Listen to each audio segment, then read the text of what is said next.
मैं कई दिनों से देख रही थी कि नौकरानी बार बार मेरे पास आती थी और कुछ कहे बगैर ही पलट जाती थी। शायद वह मुझे कोई बात बताना चाहती थी। जब मैंने उसे 3-4 बार यही करते देखा तो एक दिन पूछ ही लिया, सुमित्रा, सब ठीक है ना? तुम्हें कोई बात करनी है मुझसे? मुझे लगा था शायद उसे पैसों की जरूरत होगी, क्योंकि अक्सर गरीब लोगों की यही समस्या रहती है कि उन्हें हर वक्त पैसों की जरूरत होती है। मैंने उससे पूछ लिया, पैसों की जरूरत तो नहीं? सुमित्रा कहने लगी, नहीं नहीं मैडम जी, मुझे पैसों की जरूरत नहीं है, बल्कि मैं आपसे कोई और बात करना चाहती थी। उसके चेहरे पर चिंता की लकीरें साफ दिखाई दे रही थीं। मैंने कहा, सुमित्रा, जल्दी बताओ, मुझे हॉस्पिटल के लिए देर हो रही है।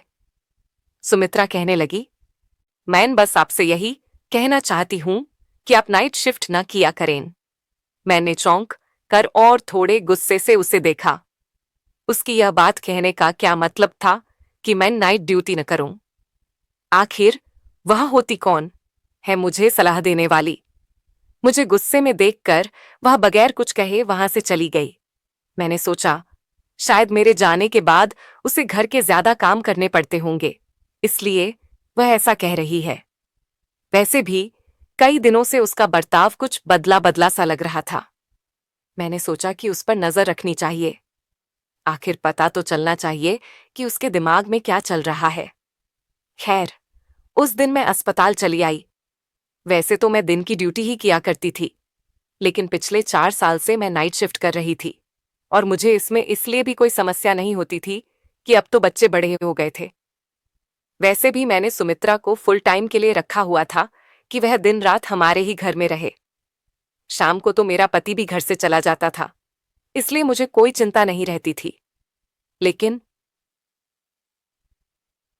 पिछले कुछ दिनों से सुमित्रा के बारे में मुझे अजीब और गरीब ख्याल आने लगे थे कि कहीं वह मेरी पीठ पीछे कुछ गलत ना कर रही हो। अक्सर मैं अपने साथ वाली औरतों से बातें सुनती थी कि ऐसे ही कोई औरत अपने घर को अपनी नौकरानी के हवाले छोड़कर नौकरी करती थी, तो उसके पति ने उसकी नौकरानी से ही अफेयर चला लिया और चुपकर उससे शादी भी कर ली। जब से मैंने यह खबर सुनी थी, मुझे तो किसी भी पल चैन नहीं मिल रहा था।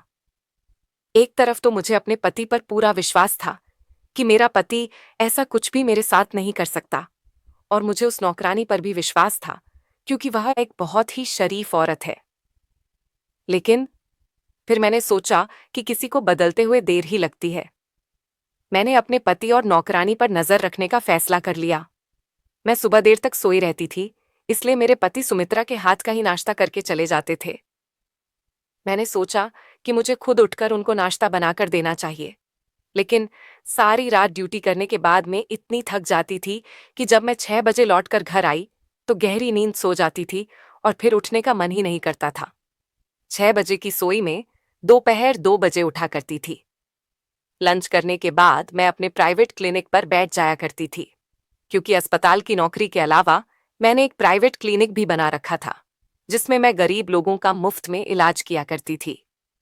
क्लिनिक से आने के बाद शाम की चाय पीने के बाद मैं अस्पताल चली जाया करती थी। कभी कभी मेरे पति मुझसे शिकायत भी करते कि सुमैया, तुमने तो अपनी जिंदगी को इतना बिजी कर लिया है कि उसमें मेरे लिए टाइम ही नहीं है। आखिर मुझे भी तुम्हारी जरूरत महसूस होती है। लेकिन मेरे पति बहुत अच्छे थे। मैं उन्हें बहुत जल्दी मना लिया करती थी और वह भी मेरी बात को समझ जाया करते थे। जिंदगी की यही रूटीन चल रही थी। कुछ दिन तो यूं ही सुकून से गुजर गए। मुझे ऐसी कोई भी बात नजर नहीं आई तो मैं भी कुछ सुकून से हो गई थी। लेकिन सुमित्रा एक दिन फिर मेरे पास आई और कहने लगी, मैडम जी, अगर आप मेरी बात माने तो आप अपनी ड्यूटी दिन के समय में करवा लो। आपके जाने के बाद आपके हिस्से की सजा मुझे भुगतनी पड़ती है। इस बार वह बहुत गुस्से से कह रही थी और अपनी बात खत्म करके वहां से जा चुकी थी। उसकी बात सुनकर मैं तो हैरान रह गई थी कि मेरे हिस्से की सजा का क्या मतलब था। कहीं वह मेरे हिस्से का समय मेरे पति के साथ तो नहीं गुजर रही थी। यह सोचते ही मेरे कदमों तले से जमीन जैसे सरकने लगी थी। मेरा विश्वास जो मेरे पति के ऊपर था वह डगमगाने लगा था। लेकिन फिर मैंने सोचा कि नहीं, ऐसा नहीं हो सकता, वह बस ऐसे ही कह रही होगी। लेकिन फिर भी मुझे जानना तो चाहिए कि आखिर उसकी इस बार बार की जिद के पीछे मकसद क्या था कि मैं नाइट शिफ्ट ना करूं, दिन की ड्यूटी कर लूं। मैं एक डॉक्टर थी और मैंने सारी जिंदगी ईमानदारी से काम किया था और कभी किसी का एहसान नहीं लिया था। अस्पताल वाले जो भी ड्यूटी लगाते हैं, मैं खुशी से उसे स्वीकार करती थी और पूरी लगन से उसको निभाती थी। अभी भी नाइट शिफ्ट के लिए बात कर रखी थी कि मैं नाइट ड्यूटी कर लूंगी, मुझे कोई दिक्कत नहीं है, और अब इसे मैं अचानक से छोड़ नहीं सकती थी। मेरी बात खराब हो जाती। इतने सालों से मैं मेहनत से काम कर रही थी और कभी मैं अपनी बात से नहीं मुकरी थी। पूरे स्टाफ को मेरे ऊपर बहुत ज्यादा भरोसा था, लेकिन मैं इस तरह अपने घर को तोड़ना भी नहीं चाहती थी। मैंने सोचा कि कुछ ना कुछ तो करना ही होगा। सुमित्रा मेरे घर पर पिछले 1 साल से नौकरी कर रही थी और एक अरसे के दौरान ना तो उसे मुझसे कोई शिकायत हुई थी और ना ही मुझे उससे। वह एक विधवा औरत थी जिसके 2 बच्चे थे, जिनको पालने की खातिर वह मेरे घर पर नौकरी करती थी। मैंने उसे नौकरी के पहले दिन ही कह दिया था कि तुम्हें 24 घंटे के लिए यहीं पर रहना होगा। उसके बच्चों की टेंशन नहीं थी क्योंकि उसके बच्चों की देखभाल करने के लिए उसके माँ बाप थे और वह गांव में रहते थे। वह अकेले ही हमारे घर पर रहती थी। जो भी तनख्वाह उससे मिलती, वह अपने गांव अपने बच्चों की देखभाल के लिए भेज दिया करती थी। हालांकि मैंने उसे कई बार कहा भी था कि अगर तुम चाहो तो अपने बच्चों को भी यहाँ पर बुला सकती हो। जहाँ तुम रहती हो वहां पर तुम्हारे बच्चे भी रह लेंगे। मगर ना जाने क्या बात थी कि वह मना कर देती थी। उसके साथ समय बहुत अच्छा गुजर रहा था। आज तक उसने कभी किसी की शिकायत नहीं की थी। लेकिन अब पिछले कुछ दिनों से मैं देख रही थी कि उसका बिहेवियर अजीब सा हो गया है। वह बस हर बार मुझे एक ही बात कहती रहती कि मैडम जी, अपनी ड्यूटी दिन के समय करवा लो, रात को घर पर रहा करो। मुझे कुछ समझ नहीं आती थी आखिर रात को ऐसा घर पर क्या होता है जिसकी वजह से वह इतना घबराकर मुझे यह बात कहती है। एक दिन ऐसा हुआ कि मैं ड्यूटी पर थी कि अचानक एक नर्स मुझे आकर कहने लगी कि कोई औरत है, बड़ी दूर से आपसे मिलने आई है। मैंने पूछा, क्या वह कोई मरीज है, क्योंकि इस वक्त मेरी ड्यूटी इमरजेंसी में थी। तो वह कहने लगी, नहीं, वह आपकी कोई रिश्तेदार है। मैं हैरान होते हुए बाहर आई कि मेरी कौन सी रिश्तेदार इस वक्त मुझसे मिलने अस्पताल आ सकती है। मैं बाहर गई तो एक अनजान औरत को सामने खड़ा पाया। मैं हैरत के मारे उसे देखकर पूछा, आप कौन हो और मुझसे क्यों मिलना चाहती हो? तो वह कहने लगी, क्या आप ही डॉक्टर सुमैया हैं? मैंने कहा, जी हाँ, मैं ही डॉक्टर सुमैया हूँ। मेरी बात सुनकर उसने एकदम से मोबाइल निकाला और मेरी तस्वीर खींचकर अचानक से भाग गई। मुझे तो कुछ सेकंड के लिए समझ नहीं आया कि मेरे साथ हुआ क्या, और जब तक मैं समझती वह मुझसे दूर भाग चुकी थी। मैं जल्दी से उसके पीछे भागी कि उससे पूछ सकूं कि उसने मेरी तस्वीर क्यों ली है और आखिर वह है कौन। लेकिन वह बहुत तेजी से भागती हुई मुझसे बहुत दूर जा चुकी थी। मैं परेशान होती हुई वापस आ गई और सोचने लगी है, भगवान, ये मेरे साथ क्या चल रहा है? कौन थी वह औरत और यहाँ क्यों आई थी? पता नहीं क्यों मुझे बहुत बड़ी गड़बड़ का एहसास हो रहा था, जैसे कुछ बड़ा होने वाला है। मेरी छठी इंद्री बार बार मुझे इशारे दे रही थी कि शायद मेरी जिंदगी में कुछ तो बहुत गलत होने वाला है।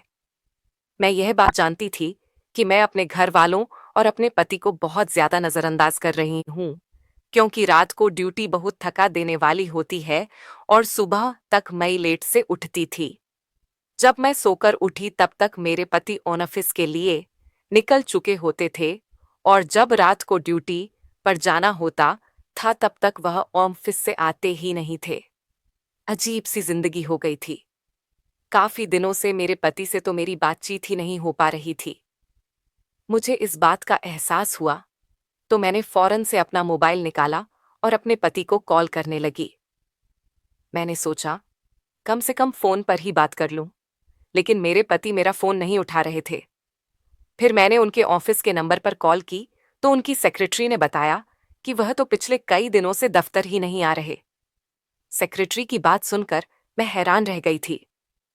मुझे तो कुछ खबर ही नहीं थी कि वह दफ्तर जा भी रहे हैं या नहीं। लेकिन परेशानी वाली बात तो यह थी कि रोजाना घर से दफ्तर के लिए निकलते थे, फिर ऐसे कैसे वह कहीं जा सकते हैं। अगले दिन मैंने सोचा कि मैं छुट्टी कर लेती हूँ। जब मैं यह बात घर में बताई तो सब बहुत खुश हुए। खास तौर पर मेरी नौकरानी सुमित्रा के चेहरे पर तो खुशी के हाव भाव नजर आ रहे थे। रात का खाना खाकर फ्री हुई तो मैं ऐसे ही टहलने के लिए बाहर आ गई तो मैंने देखा सुमित्रा किसी से फोन पर बात कर रही थी और वह किसी को बता रही थी कि मैडम जी आज घर पर ही है। शुक्र है कि आज मेरी जान छूट गई, वरना तो उनके हिस्से की सजा भुगते भुगते शायद मेरा दम ही निकल जाता। जब मैं उसके करीब गई तो उसने जल्दी से घबराकर फोन बंद कर दिया और मैंने उससे पूछा कि किससे बात कर रही हो, तो कहने लगी किसी से भी नहीं, अम्मा से अपने बच्चों का बस हाल चाल पूछ रही थी। मुझे अब सुमित्रा के बारे में शक हो चुका था। यह कोई तो खिचड़ी जरूर पक रही है या फिर मुझसे कोई ऐसी बड़ी बात छुपा रही है। कहीं ऐसा तो नहीं ये किसी गलत काम में पड़ गई हो। मैंने सोचा कि आज घर पर रहकर देख लेती हूं कि आखिर यहां पर ऐसा होता क्या है, लेकिन मुझे तो कुछ भी ऐसा गलत महसूस नहीं हुआ। सब लोग बड़े आराम से सोए रहे। अम्मा से अपने बच्चों का बस हाल चाल पूछ रही थी। मुझे अब सुमित्रा के बारे में शक हो चुका था। यह कोई तो खिचड़ी जरूर पक रही है या फिर मुझसे कोई ऐसी बड़ी बात छुपा रही है। कहीं ऐसा तो नहीं ये किसी गलत काम में पड़ गई हो। मैंने सोचा कि आज घर पर रहकर देख लेती हूं कि आखिर यहां पर ऐसा होता क्या है, लेकिन मुझे तो कुछ भी ऐसा गलत महसूस नहीं हुआ। सब लोग बड़े आराम से सोए रहे। मेरा पति मेरी छुट्टी का सुनकर बहुत खुश हुआ था। कहने लगा कि कितना समय हो गया है, हमें एक साथ समय गुजारने का मौका ही नहीं मिला। मैं भी सोचने लगी, क्या यह सच में खुश है या खुश रहने का नाटक कर रहे हैं। मैं उसे खोजती हुई नजरों से देख रही थी। कहीं ऐसा तो नहीं कि मेरे घर से जाने के बाद उसका और मेरी नौकरानी का कुछ चक्कर चलता हो, इसलिए वह मुझे कहती है कि आप घर पर ही रहा करें। मेरी एक बेटी और एक बेटा था। बेटी कॉलेज में पढ़ती थी, बेटा छोटा था और वह स्कूल जाता था। इस घर में हम बस 4 ही लोग थे और मेरा ख्याल था कि इतने सारे लोगों के लिए सिर्फ एक ही नौकरानी काफी है। इसलिए मैंने कभी सुमित्रा के अलावा किसी और को रखने के बारे में सोचा ही नहीं। और अगर 1-2 बार मैंने अपने घर वालों से पूछा भी कि कोई और नौकरानी रख लूं, तो सबने सुमित्रा की बहुत तारीफ करते हुए कहा था कि उसके होते हुए उन्हें कोई परेशानी नहीं, तो फिर क्या जरूरत है कोई दूसरी नौकरानी रखने की। तो मैं भी सुकून से हो गई थी। लेकिन कुछ दिनों से मैं देख रही थी कि सुमित्रा और मेरी बेटी रिया आपस में कुछ ज्यादा ही प्यार से रहने लगे थे। रिया हर वक्त सुमित्रा के आसपास रहती, कभी उसके कमर में बाहें डाले खड़ी होती, कभी उसके गालों पर प्यार कर रही होती। मुझे यह देखकर बहुत अजीब लगता था। आखिर वह सुमित्रा को इतना प्यार क्यों करने लगी थी। मैं यह भी देख रही थी कि रिया तो सुमित्रा के करीब जाने की कोशिश करती थी, उससे प्यार करने की कोशिश करती थी, लेकिन सुमित्रा उससे दूर भागती थी। खैर, उस दिन मैंने पूरा दिन और पूरी रात घर पर रहकर देख लिया था। मैं अस्पताल भी नहीं गई थी और क्लिनिक पर भी नहीं बैठी थी। मुझे कुछ भी गलत दिखाई नहीं दिया था, सिवाय इसके कि मेरी बेटी रिया सुमित्रा के कुछ ज्यादा करीब होने की कोशिश कर रही थी। लेकिन मैं इस बात को इग्नोर कर दिया कि हो सकता है मैं तो घर पर रहती नहीं हूं, सिर्फ सुमित्रा ही घर पर होती है, तो सुमित्रा से उसका दिल लगा होगा या फिर कोई और बात थी। मैंने घर पर रहकर देख लिया था, लेकिन ऐसा कुछ भी नहीं था। मैं अंदर ही अंदर अब चिढ़ गई। मैंने सोचा, पता नहीं सुमित्रा के ड्रामे कब खत्म होगा। मैंने अगले दिन दोबारा से अपनी रूटीन के अनुसार अपनी नाइट ड्यूटी स्टार्ट कर ली। 2 दिन के बाद ही मैं सुबह जल्दी उठ गई थी, क्योंकि शाम में मुझे अपनी एक दोस्त की बर्थडे पार्टी में जाना था। मैंने सोचा कि उसके लिए कोई गिफ्ट लेकर जाती हूं। मैं यही सोचकर बाजार गई। वहां मुझे एक जगह पर रुकना पड़ा। सामने की मंजर ने मुझे एकदम पत्थर का बना दिया था, क्योंकि मेरा पति एक अस्पताल के अंदर जा रहा था। भला उसे अस्पताल जाने की क्या जरूरत थी। वह तो एकदम भला चंगा था, उसे कोई भी तकलीफ नहीं थी। मैं भी उसके पीछे पीछे अस्पताल चली गई। मैंने देखा वह एक कमरे के अंदर चला गया। मैंने खिड़की से अंदर झांक कर देखा तो वह एक औरत को कुछ पैसे दे रहा था। उस औरत को मैं पहचान नहीं पा रही थी, क्योंकि उस औरत की मेरी तरफ पीठ थी। उस औरत को पैसे देने के बाद और उसे हाथ मिलाकर मेरा पति जल्दी से बाहर चला गया। उसके बाद उस औरत ने किसी को फोन किया और थोड़ी देर बाद जो औरत आई उसे देखकर मैं आंखें झपकना भूल गई थी। फटी फटी आंखों से उसे देख रही थी। वह औरत कोई और नहीं बल्कि सुमित्रा ही थी। उस औरत ने सुमित्रा को कुछ पैसे दिए। सुमित्रा ने उसका धन्यवाद किया और वहां से चली गई। आखिर यह सब क्या था? मुझे कुछ भी समझ नहीं आ रहा था। मेरे पति ने पहले उस अनजान औरत को पैसे दिए और फिर उस अनजान औरत ने मेरे पति के दिए हुए पैसों में से कुछ पैसे सुमित्रा को दे दिए। आखिर यह सब चक्कर किया था। और जब उस औरत ने मेरी तरफ चेहरा घुमाया तो मैं दंग रह गई थी। मैं उस औरत को कैसे भूल सकती थी? इतने दिन गुजर जाने के बावजूद उसका चेहरा मेरे दिमाग में फिट हो गया था। यह तो वही औरत थी जिसने उस दिन मेरी तस्वीर ली थी और भाग गई थी। इसका मेरे पति के साथ आखिर क्या संबंध है? मैंने सोचा कि मैं अभी जाकर उसे पूछ लेती हूँ, लेकिन इससे पहले ही उस औरत के पास कोई और दूसरा आदमी आए, एक दूसरे से हाथ मिलाते हुए वहां से चले गए। यह सब देखकर अब तो मुझे पक्का विश्वास हो गया था। जरूर मेरे खिलाफ कोई गहरी साजिश की जा रही थी और इसमें मेरा पति और मेरी नौकरानी सुमित्रा भी शामिल थे। मैंने फैसला कर लिया था, आज मैं इन दोनों को रंगे हाथों पकड़कर ही रहूंगी। रात को जब मैं नाइट ड्यूटी के लिए जाने लगी तो उस समय तक मेरे पति भी घर आ चुके थे और मुझे कहने लगे कि मैं भी तुम्हारे साथ ही निकलता हूं। मुझे एक जरूरी काम से शहर से बाहर जाना है। मैं परेशान हो गई कि अगर यह भी घर से बाहर रहेंगे तो फिर मैं इन्हें रंगे हाथों कैसे पकड़ूंगी। लेकिन फिर मैंने सोचा कि चलो कोई नहीं, आज नहीं तो फिर किसी और दिन मैं हकीकत मालूम करके ही रहूंगी। अस्पताल में भी अपने ख्यालों में ही खोई रही। सोच सोच कर मेरा दिमाग फटने लगा। मेरे सिर में तेज दर्द होने लगा। सर्जन डॉक्टर राउंड पर आए तो मेरी खराब तबीयत देखकर कहने लगे, मेरा ख्याल है कि आप नाइट ड्यूटी नहीं दे सकेंगी, आपको घर चले जाना चाहिए। सिर में इतनी तेज दर्द था कि मुझे भी लग रहा था कि मैं यहां अब और ज्यादा नहीं रुक सकती, वरना मेरी तबीयत और ज्यादा खराब हो जाएगी। मैं अपनी जगह किसी दूसरी डॉक्टर को ड्यूटी दी और बगैर बताए घर चली आई। आज से पहले मैं कभी यूं अचानक रात के समय घर पर नहीं आई थी। दरवाजा बंद था। मैंने सोचा, उन लोगों को जगाने से अच्छा है मैं खुद ही अपनी चाबी से दरवाजा खोल लूं। अंदर दाखिल होते ही मुझे अंदाजा हो गया, शायद मेरे पति अभी तक घर वापस नहीं लौटे थे, क्योंकि उनकी गाड़ी वहां पर नहीं थी। मैं अपने कमरे की तरफ बढ़ने लगी थी कि अचानक मुझे चीख की आवाज सुनाई दी। आवाज ऊपर से आ रही थी। मैं भागते हुए ऊपर गई तो चीख की आवाज अभी भी मेरी छोटी बेटी के कमरे से आ रही थी। मैंने आगे बढ़कर दरवाजा खोलने लगी। एकदम से दरवाजा खोल दिया। सामने का मंजर देखकर तो मेरी खुद की चीखें निकल गईं, क्योंकि वह मंजर ही ऐसा था जिसने मेरी रूह हिलाकर रख दिया था। मैंने देखा कि मेरी बेटी मेरी नौकरानी को बुरी तरह से पीट रही थी और वह चीख की आवाज भी मेरी नौकरानी सुमित्रा की ही थी। मैं जल्दी से आगे बढ़कर उसे हटाया तो वह भी मुझे देखकर परेशान हो गई। सुमित्रा जल्दी से मुझे देखकर मेरे पास आई और मेरे पीछे छुप गई।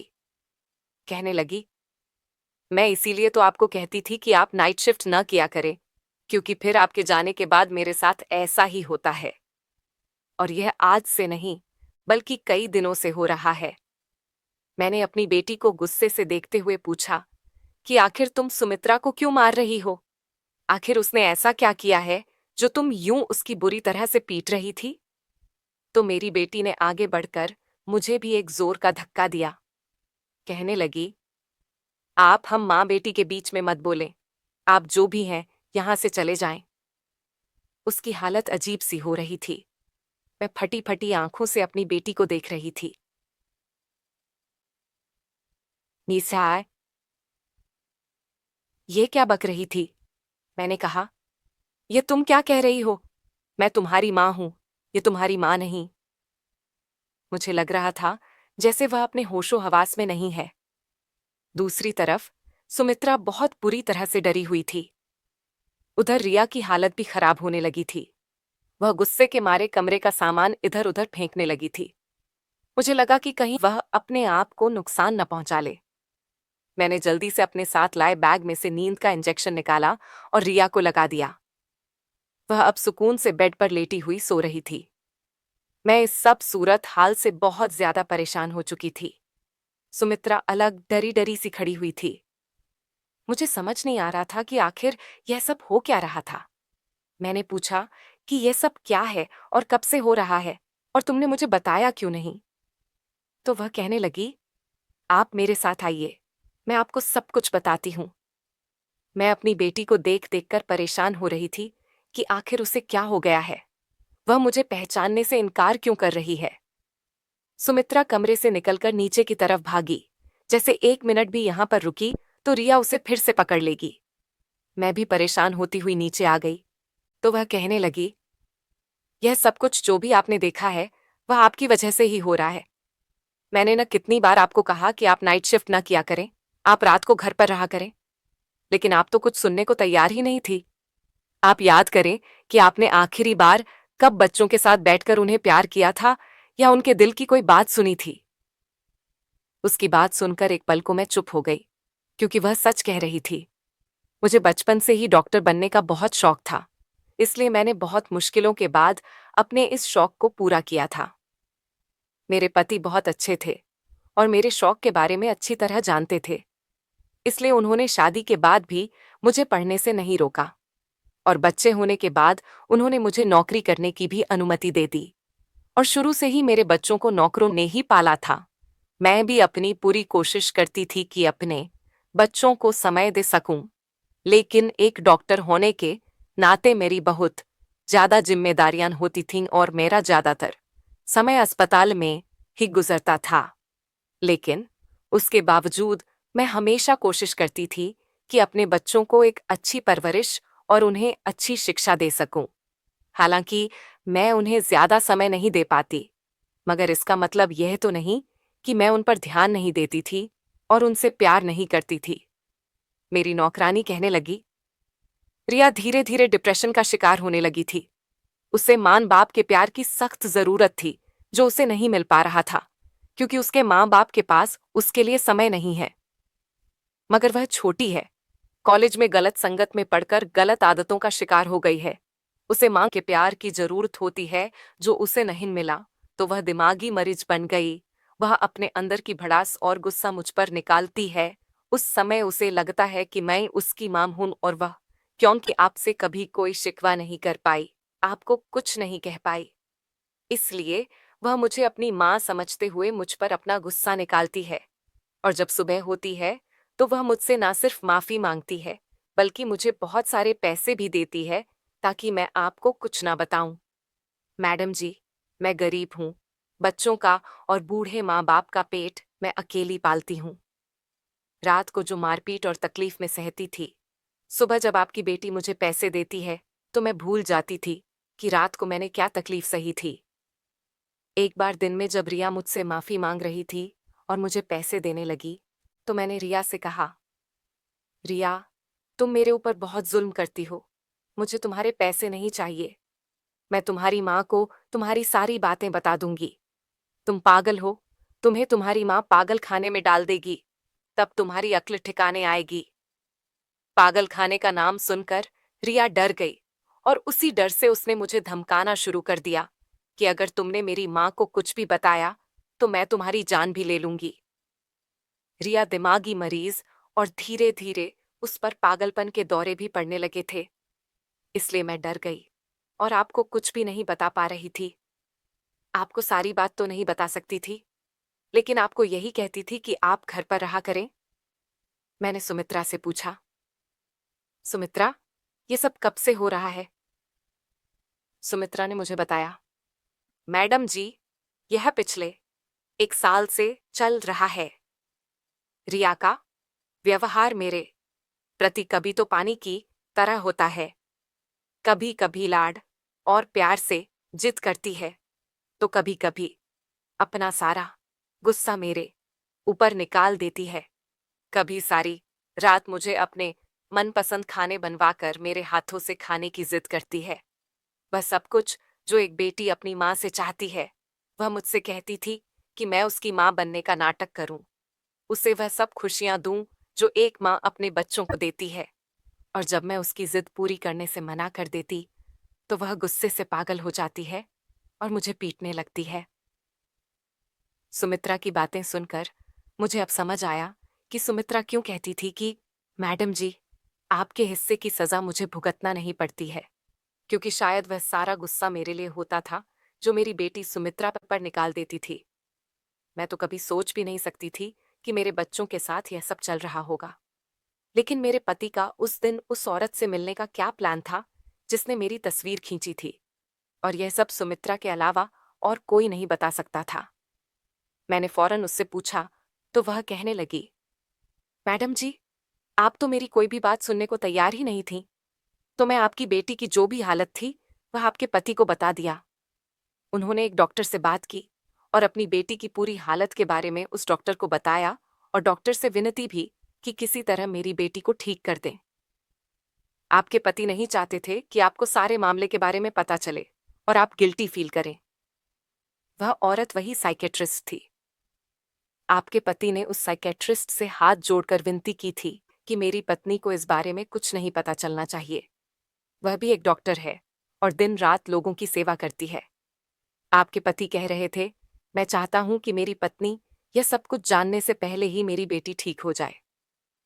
उस डॉक्टर ने आपके हॉस्पिटल का एड्रेस ले लिया था और उस दिन भी आपके पति उस डॉक्टर को उसकी फीस दे रहे थे।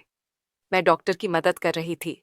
वह जब भी मुझे अपने क्लिनिक बुलाती, मैं चली जाती थी और वह मुझे आपकी बेटी के बारे में सवाल जवाब करती थी। इसीलिए उसने उस दिन मुझे भी कुछ पैसे दिए थे। उस दिन आपने हमें देख लिया होगा। एक दिन उस डॉक्टर ने मुझे बताया था कि मैं तुम्हारी मालकिन की कुछ तस्वीरें ली है। मुझे हैरत हुई। मैंने उस डॉक्टर से पूछा कि आपने मेरी मालकिन की तस्वीर क्यों ली है? तो वह डॉक्टर कहने लगी, इसलिए ताकि मैं तुम्हारी मालकिन को शक में डालना चाहती थी। अब वह शक में पड़ गई है तो वह अब अपने घर पर ध्यान देगी और अपने बच्चों पर भी ध्यान देगी। उसे लगेगा कि जरूर कुछ ना कुछ खिचड़ी मेरे घर में पक रही है और वह अपने घर पर ध्यान देने लगेगी। मैं तुम्हारी मालकिन को सब कुछ नहीं बता सकती क्योंकि तुम्हारे मालिक ने मुझे कुछ भी बताने से मना कर रखा है, लेकिन इस तरह शक में पड़कर वह कुछ तो अपने बच्चों पर ध्यान देगी। सुमित्रा की सारी बातें सुनकर मुझे सब कुछ समझ आ गया था। मेरा सिर शर्मिंदगी से झुक गया था। अपने शौक को पूरा करते करते मैं अपने बच्चों और अपने परिवार को इग्नोर कर बैठी थी। मेरे 2 बच्चे थे और कैसे पले बड़े, मुझे कुछ होश नहीं था। मेरी बच्ची शुरू से ही अपने आप में मग्न रहने वाली थी और मैंने कभी उसे पर ध्यान ही नहीं दिया जिसकी वह हकदार थी, लेकिन मैं क्या जानती थी कि उसका यह नतीजा निकल सकता है।